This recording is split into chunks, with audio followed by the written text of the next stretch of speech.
Hallo liebe Julika, im heutigen Video geht es um unsere Sportart Judo im Allgemeinen, da sie nicht nur aus praktischem Training besteht, sondern auch theoretisch sehr viel zu bieten hat. Unsere Sportart namens Judo, was übersetzt heißt so viel wie sanfter Weg, ist von Dr. Jigoro Kano entwickelt worden. Ich sage bewusst entwickelt, da sie aus verschiedenen Jiu-Jitsu-Stilen zusammen erschaffen wurde. Und aus diesen Jiu-Jitsu-Stilen, die Kano selber gelernt hat, hat er die gefährlichen und tödlichen Techniken entfernt. Daher auch macht die Übersetzung Sinn, sanfter Weg. Weiterhin würde ich unsere Sportart unterteilen in verschiedene Techniken, Formen von Techniken. Einmal die Ukemi-Wasa, was die Fallschule ist, die Nage-Wasa, was die Wurftechniken sind, und die Ne-Wasa, was die Bodentechniken sind. Und diese verschiedenen Arten von Techniken sind nochmal unterteilt in einzelne, genauere Techniken. Fangen wir an mit der Ukemi-Wasa. Dort gibt es drei Untergruppen, die Ma-Ukemi-Wasa, das sind alle Vorwärtsfalltechniken, die Yoku-Ukemi-Wasa, das sind alle Seitwärtsfalltechniken, und die Ushiro-Ukemi-Wasa, das sind alle Rückwärtsfalltechniken.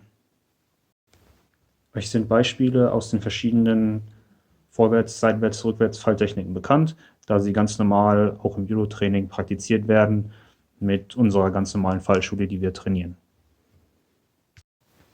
Machen wir weiter mit der Nage-Wasa, die Wurftechniken. Diese ist nochmal unterteilt in zwei Untergruppen, der Tashi-Wasa, das sind die Standtechniken, und der Sutemi-Wasa, das sind Opferwürfe oder Selbstfallwürfe. Die Tashi-Wasa selber ist nochmal unterteilt in drei Untergruppen. Der Ashi-Wasa, das sind Bein- und Fußwürfe, der Koshi-Wasa, das sind Hüftwürfe, und der Te-Wasa, das sind Hand- und Armwürfe. Ein Beispiel zur Ashi-Wasa wäre der Osotogari oder Osoto Toshi. Sollte jedem bekannt sein. Zur Koshi-Wasa, den Hüftwürfen, ist ein Beispiel der Ogoshi oder ein Haraigoshi. Und zuletzt die Te-Wasa, die Hand- und Armwürfe, ist ein Beispiel der Seonage, Ippon Seonage, Moroto Seonage, wie auch immer, welche Variante ihr da bevorzugt. Oder der Taiotoshi. Weiter geht es mit der Sutemi-Wasa, den Opferwürfen und Selbstfallwürfen. Das mag vielleicht noch nicht jedem ein Begriff sein, aber es kommt in den höheren Gurten, wird das verlangt. Diese Sutemi-Wasa ist auch nochmal unterteilt in die Masutemi-Wasa, das sind gerade Opferwürfe, und die Yoko-Sutemi-Wasa, das sind seitliche Opferwürfe. Ein Beispiel für die Masutemi-Wasa wäre der Tomonage, wo ich mich selbst fallen lasse, um meinen Partner über mich zum Fall zu bringen. Und für die Yoko-Sutemi-Wasa ist ein Beispiel der Ko-Uchi-Maki-Komi, wo ich mich von vorne in meinen Partner reinhänge, um ihn zu Boden zu bringen.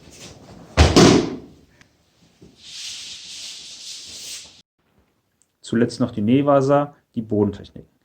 Die ist nochmal unterteilt in drei Einzelgruppen. Die Osai-Komi-Wasa, das sind die Haltegriffe, die Shime-Wasa, das sind die Wirbeltechniken, und Kansetsu-Wasa, das sind die Hebeltechniken. Diese einzelnen Gruppen sind nochmal unterteilt in einmal 5 Gruppen für die Osai-Komi-Wasa und jeweils 7 Gruppen für die Shime-Wasa und Kansetsu-Wasa. Da das für sich allein schon ein großer Themenkomplex ist, werden wir das in einem zukünftigen Video etwas genauer betrachten und die Prinzipien hinter den Würgern, Hebeln und Haltegriffen genauer erklären. Das soll auch fürs Erste schon mal genügen. Natürlich gibt es noch viel mehr über Judo zu sagen, aber das erstmal als kleiner Einblick, inwiefern man Judo in verschiedene Techniken unterteilen kann. Hier ist jetzt noch keine Rede von irgendeinem Randori, von einer Kata, von Wettkämpfen, von den Prinzipien von Kano. All das sind noch mögliche Themen, die aufgegriffen werden können. Aber allein das ist schon mal sehr gut, wenn ihr das soweit wisst. Ich hoffe, ich habe euch nicht zu sehr gelangweilt und ihr nehmt ein bisschen was aus diesem Thema Judo, eurer Sportart, die ihr auch hoffentlich gerne betreibt, mit.